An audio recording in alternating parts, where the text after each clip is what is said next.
Welcome back again, amazing people. And right here with me on this next session, we have a great woman of God in our midst. And with me, we have... Hello, my name is Farida Sunday. Oh, ma'am, welcome. We are so honored to have you here to share this beautiful journey so far. We understand that you have a relationship with Minister Mustapha. Please, can you tell us a little bit about it?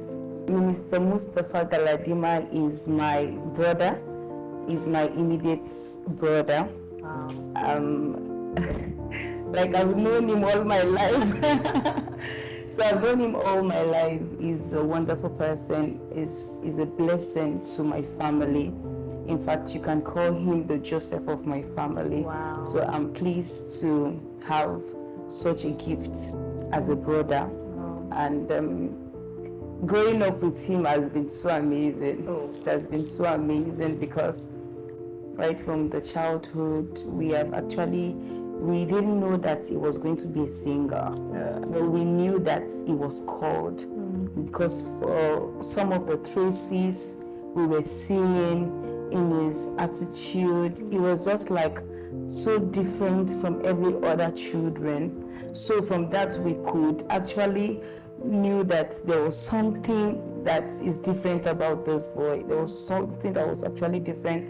I could remember that when we packed in to our own house, then he would use stones Wow. to now do the setting of churches. Like he was very young, so that's the kind of play he plays. Wow. Other children goes to play football as a guy that he's supposed to. So he goes and then use the small stones that were remaining in the building to now make the choir setting side. Wow. That of the pastor setting and the congregation, and then he will stand in the middle of those stones and begin to speak and begin to preach everything that he actually heard the pastor saying in the church. And so we as families, we didn't really see it as something very serious, but there was an electrician man who came to the house to do some wiring, and he said to my mom, hold this boy very well. My mom was like, do you see what this boy is doing? The man made mention of it again. Ma, please hold this your son very well.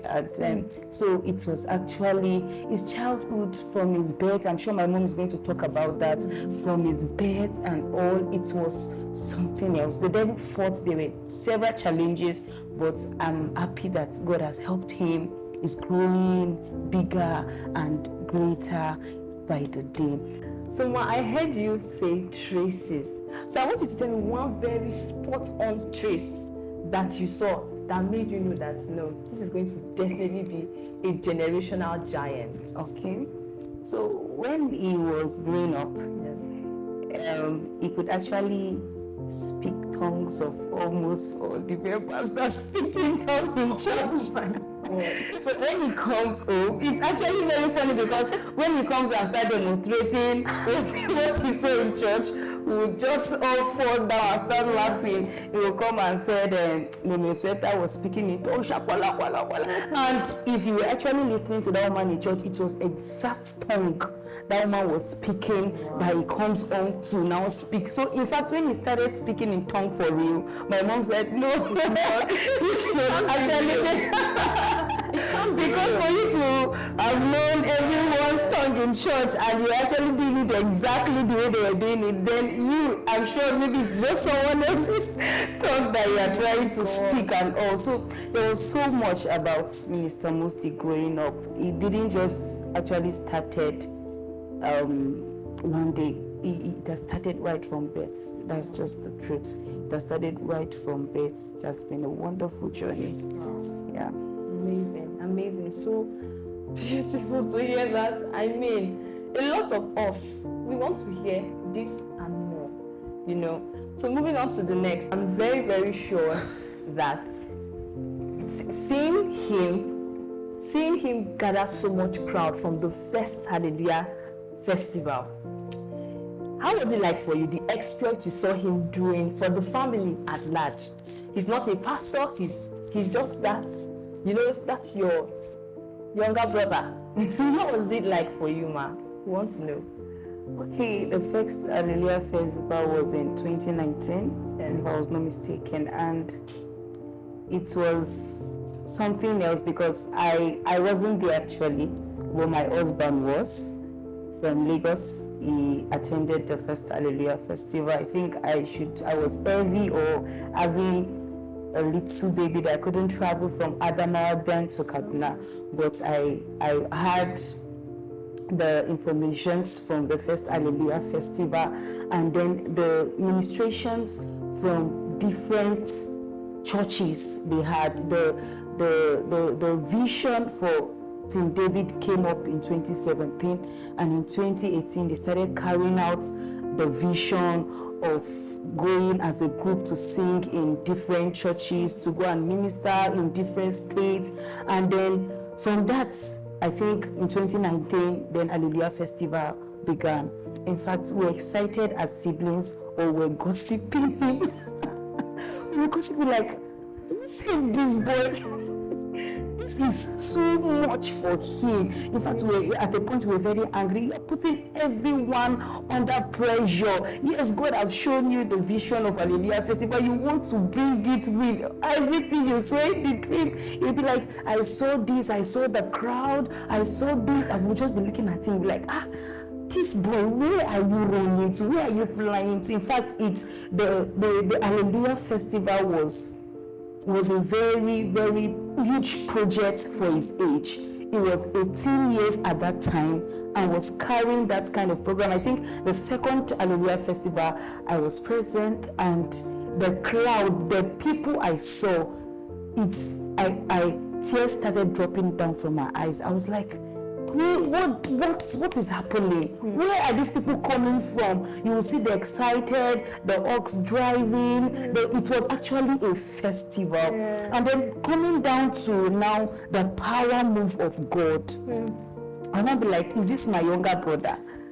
Is it the younger brother that everybody has been knocking on the head? What? Because when he clamps the stage, you will see the raw power of God. You would see the raw power of God. Anytime I see him on the stage, I don't see him as my brother again. I see him as a man of God, which I've always called him. We knew that God has called him, but we didn't know that it was going to be this wonderful. Honestly, God has helped him, and we are not taking that for granted. We see it as a privilege that God, in the multitude of people, God has decided to use him in this generation. In Hallelujah Festival has been a wonderful experience. The one in Jos, the one in Mina, the one, I think after a few years having Hallelujah Festival in Kaduna, they started taking it to other states. Like that's in Abuja, we experienced that of Abuja. It is twice now, yes. I was in the first meeting. After that, if you were in that meeting, in fact, I knelt down, forgot myself, and started crying because the power move of God was something else in that place. It is something that one cannot actually revive from in a hurry. And so we give God all the glory for that. Oh my God, this is so beautiful to hear. I'm almost in tears, people. I'm almost in tears. It's so beautiful to hear from, the original. You know, when it is from the beginning, it's so beautiful to hear all of these things, Ma. Thank you so much. All right. So, Ma, we would like to know, we would like to hear how the Team David started, the way he gathers the people. You know, just tell us what you saw, how it grew from the beginning stage to maybe to what you know as at now. Okay, I think at the beginning of the Team David gathering, they didn't have a space because of finances. So they had to use the house, that is mom's place, to gather and pray together. So I know how it is. If you know him, how he prays and all the noise and everything, the fasts They would fast together, they would pray. It was actually causing a revival in the spirit of the youth, in those his team members. You could see the change, the transformation in their physical life, because they will gather and they will pray together. In fact, those set of people then, they were something else. You would, anywhere you were, you will be feeling, you will feel that no, something is actually happening from this room. And they were not just saying, gathering to just pray without an evidence. After that, if they go out for any ministration, you would see the power of God. You will see the evidence of their upper room. So it has been an amazing one. Wow. So that was actually how they started. It started from a closed door room that's in Momsi's parlor, where they would scatter everywhere and all. But she also knew he had a calling and supported him the best way she could at that time, even though there were challenges all around and all. But thank God. Amazing. Beautiful. So my final question. What is it like for you seeing it to be the 7th year anniversary for Team David? It's a wonderful one. I've seen growth. I've seen massive growth. I've seen, his life and his team entirely has made me to understand that it may take time, it may tarry, but it will surely come to pass. At a point, I was just thinking that, are you sure all this is revelations and all? Is he going to come, or is just brainwashing us? But no, to the glory of God, we have not gotten to the peak, but I've seen a level of growth. And it has made me, I've learned a lesson from his life that just keep praying. Just keep praying. So the Bible said that